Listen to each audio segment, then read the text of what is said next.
ওম গং গণপতয়ে নমঃ ওং জাং দিং জং চ শুক্রায় নমঃ ওং নমঃ শিবায় হর হর মহাদেব।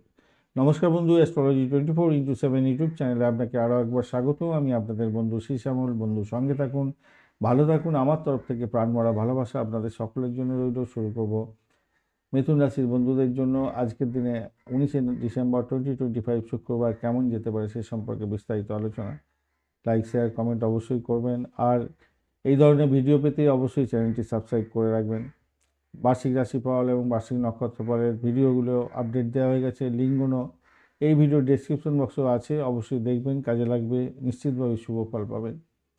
আজকের দিনে ষষ্ঠ ভাব এবং সপ্তম ভাব দিয়ে চন্দ্র এগোবে, জ্যেষ্ঠা এবং মূলা নক্ষত্রকে সঙ্গে নিয়ে এগোতে থাকছে। রাত্রি 10টা 51 মিনিট পর্যন্ত জ্যেষ্ঠা নক্ষত্র দিয়ে এগোতে থাকবে। নাক্ষত্রিক বেসিসে বুধদেব আপনার অতটা এনার্জেটিক নেই আজকের দিনে, 39% কাজ করবে আজকের দিনে। চন্দ্রদেব কম্বাস্ট অবস্থায় আছে। অপরদিকে আজকের দিনে আপনি অষ্টক বর্গে পেয়েছেন 22 ডট নিয়ে এগোচ্ছেন। 22 ডট অতটা ভালো নয়, তবে মিথুন রাশির বন্ধুরা রূপার র্যাঙ্কিংটা অনেকটা ভালো পেয়েছেন, 8.89, অর্থাৎ অনেকটাই ভালো, পজিটিভ ভাইব্রেশন থাকছে আপনাদের ক্ষেত্রে। আর গ্রহগুলো কী কাজ করবে আপনার দশা অন্তর্দশা প্রত্যদশা অনুযায়ী সেই ব্যাপারে আপনার ধারণা থাকার দরকার আছে। চলুন আলোচনা করে নেওয়া যাক। রবিদেব 99%, চন্দ্রদেব 17%, মঙ্গলদেব আজকের দিনে 57%, বুধদেব 39, বৃহস্পতিদেব 99, শুক্রদেব 66 এবং শনিদেব 66% নিয়ে এগোচ্ছে। অর্থাৎ আজকের দিনে যদি দশা অন্তর্দশা প্রত্যদশা ধরে নিন এরকম থাকে, রবি মহাদশা, বৃহস্পতির অন্তর্দশা, শুক্রের প্রত্যন্তর্দশা, শনিদেবের শুক্রদশা দিয়ে যাচ্ছেন, তো সেক্ষেত্রে আপনার অনেকটা পজিটিভ ভাইব্রেশন থাকছে। অন্যান্য ক্ষেত্রে চন্দ্র বুধ এর কম্বিনেশন যদি থাকে, চন্দ্র বুধ মঙ্গলের এরকম কম্বিনেশন যদি থাকে, তাহলে সমস্যা তৈরি হতে পারে, আপনি ভালো ফল পাবেন না এখান থেকে। অর্থাৎ এখান থেকে কতটা ভালো মন্দ পাবেন সব এই এই এনার্জেটিক জায়গাটা থেকে বুঝতে পারবেন আপনি। আজকের দিনে আপনার কিছু ভালো যোগ তৈরি হয়েছে, কিছু ভালো দোষ তৈরি বা বাজে দোষ তৈরি হয়েছে, যেমন মঙ্গল দোষ এবং বঞ্চনা চোর ভীতি দোষ তৈরি আছে, বাজে দোষ এগুলো। ভালো যোগও আছে যদি আপনার নাটাল ছকে সেটা থাকে। এখন দশা অন্তর্দশা প্রত্যন্তদশার মধ্যে দিয়ে যাচ্ছেন, ভালো হবে। পারিজাত পর্বত, কহল এবং লক্ষ্মী যোগের সৃষ্টি হয়েছে, সেগুলো আপনি পাবেন। তো স্বাস্থ্যের জায়গাটা যা দেখা যাচ্ছে দুর্বল, চন্দ্র এবং শুক্রদেব কম্বাস্ট, মঙ্গলদেব কম্বাস্ট, তো সেক্ষেত্রে আমি বলবো দেখুন, মানসিক শান্তির অভাব থাকতে পারে আজকের দিনে, স্নায়ুবিক দুর্বলতা, অনিদ্রাজনিত যাওয়া ব্যাপার স্যাপার থাকতে পারে, ত্বকের প্রবলেম এবং হরমোনজনিত কোনো প্রবলেম আসতে পারে, পেটের সমস্যা দেখা দিতে পারে। রাগকে কন্ট্রোল করবেন, কম্বাস্ট হয়ে আছে মঙ্গলদেব, হঠাৎ রাগের কারণে দুর্ঘটনার শিকারও হয়ে যেতে পারেন, খেয়াল রাখবেন। হনুমান চালিসা এবং অবশ্যই আপনারা মহামৃত্যুঞ্জয় মন্ত্র জপ করে এগোবে চেষ্টা করবেন আজকের দিনে।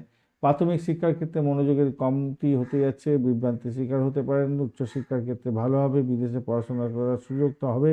অর্থ সংক্রান্ত ক্ষেত্রে হঠাৎ লাভ হঠাৎ ক্ষতির ব্যাপার থাকছে। ক্রিপ্টোকারেন্সিতে ঝুঁকি নিতে যাবেন না, শেয়ার মার্কেটে ঝুঁকি নিতে যাবেন না। বিলাসবহুল পণ্যের জন্য কিছু খরচ খরচা হতে পারে। চাকরির জায়গাটার ক্ষেত্রে দায়িত্ব বাড়বে, বিদেশে কাজ করার সুযোগ থাকবে। প্রশাসনিক কাজের ক্ষেত্রে উন্নতির যোগ থাকছে এবং ব্যবসা বাণিজ্যের জায়গাটা ঝুঁকিপূর্ণ হতেই যাচ্ছে কিছুটা, তবে অর্থনৈতিক দিকটা উন্নতির যোগ থাকবে আজকের দিনে। হনুমান চালিসা পাঠ করুন, ভালো হবে। প্রেমের জায়গাটা ভুল বোঝাবুঝি হতে পারে, আবেগকে নিয়ন্ত্রণ করার চেষ্টা করুন, গোপন প্রেমের প্রকাশ বিকাশ হয়ে যেতে পারে আজকের দিনে। দাম্পত্য জীবনের ক্ষেত্রে আবেগপূর্ণ ব্যাপার স্যাপার দেখা দিতে পারে, ঝগড়াঝাটিকে কন্ট্রোল করার চেষ্টা করুন আজকের দিনে। সুযোগ আছে, ঝুঁকিপূর্ণ হতেই যাচ্ছে, ভ্রমণ তাই খেয়াল রেখে চলতে হবে। গণ্ডযোগও আছে, ভ্রমণে বাধা বিপত্তি আসছে, আজকের দিনে খেয়াল রেখে চলতে হবে। আর সন্তানের জায়গাটা বিভ্রান্তির শিকার হওয়ার ব্যাপারটা থাকছে আজকের দিনে, পড়াশোনার মনোযোগ কম থাকবে বলে মনে করি। আজকের দিনে মঙ্গল দোষের কারণে রাগ, ঝগড়াঝাটি, দুর্ঘটনা এগুলো ঘটার সম্ভাবনা থাকবে। বঞ্চনা চোর ভীতির জন্য প্রতারণার শিকার হয়ে যেতে পারেন, অর্থক্ষতি হয়ে যাওয়ার সম্ভাবনা থাকছে। পর্বত, পারিজাত, কহল এবং লক্ষ্মী যোগের কারণে আধ্যাত্মিক উন্নতির সম্ভাবনা থাকছে। প্রবাল থেকে প্রবলতর আর্থিক উন্নতিও দেবে, কিন্তু আপনাকে একটু চোখ কান খোলা রেখে চলতে হবে। সামাজিক মান সম্মানে খ্যাতি প্রতিপত্তি আপনার বৃদ্ধির যোগ দেখা যাচ্ছে আজকের দিনটা। আজকের দিনে সবুজ এবং হলুদ রং ব্যবহার করতে পারেন। 3-5 সংখ্যাটা যাচ্ছে 9টা 30 মিনিট থেকে 11টা পর্যন্ত সকালবেলা, 8টা থেকে 9টা 30 মিনিট পর্যন্ত রাত্রিবেলা, সময়টা আপনাদের ক্ষেত্রে গোল্ডেন টাইম। আজকের দিনে অবশ্যই রুদ্রাভিষেক করবেন, শিব পুজো করবেন, সুক্তম পাঠ করবেন, লক্ষ্মী পুজো করবেন, ভালো হবে। গণেশজিকে তো অবশ্যই আরাধনা করতেই হবে। মৃগশিরা নক্ষত্রের বন্ধুদের ক্ষেত্রে গবেষণা, শিক্ষা এবং যোগাযোগের মাধ্যমে সাফল্য হওয়ার সম্ভাবনা আছে। দ্বিধা, দ্বন্দ্ব, অস্থিরতা কিছুটা থাকবে, এটাকে এড়িয়ে চলতে হবে। বা আদ্রা নক্ষত্রের বন্ধু, নতুন চিন্তা, প্রযুক্তি এবং গবেষণার ক্ষেত্রে সাফল্য প্রাপ্তির সুযোগ থাকছে। সতর্কতার দরকার আছে, মানসিক চাপ এবং ঝগড়াঝাটি এড়িয়ে চললে আপনাদের ক্ষেত্রে ভালো হবে। পুনর্বসু নক্ষত্রের বন্ধুদের ক্ষেত্রে আজকের দিনে পুরানো সমস্যার সমাধান, পুনর্গঠন হতে যাচ্ছে, আধ্যাত্মিক উন্নতির যোগ থাকছে। তবে অতিরিক্ত আবেগ বিভ্রান্তির পথে কাটা হতে পারে, খেয়াল রেখে চলতে হবে। আজকের দিনে মোটামুটি যা দেখা যাচ্ছে, উচ্চশিক্ষা, প্রশাসনিক এবং গবেষণা ক্ষেত্রটা ভালো হতে যাচ্ছে। স্বাস্থ্য, প্রেম এবং ভ্রমণের ক্ষেত্রে ভীষণ সতর্ক থাকতে হবে আপনাদের। ধন্যবাদ বন্ধু, ভিডিওটি দেখার জন্য। লাইক, শেয়ার, কমেন্ট অবশ্যই করবেন। এই ধরনের ভিডিও পেতে অবশ্যই চ্যানেলটি সাবস্ক্রাইব করে রাখবেন। বন্ধু, সঙ্গে থাকুন, ভালো থাকুন।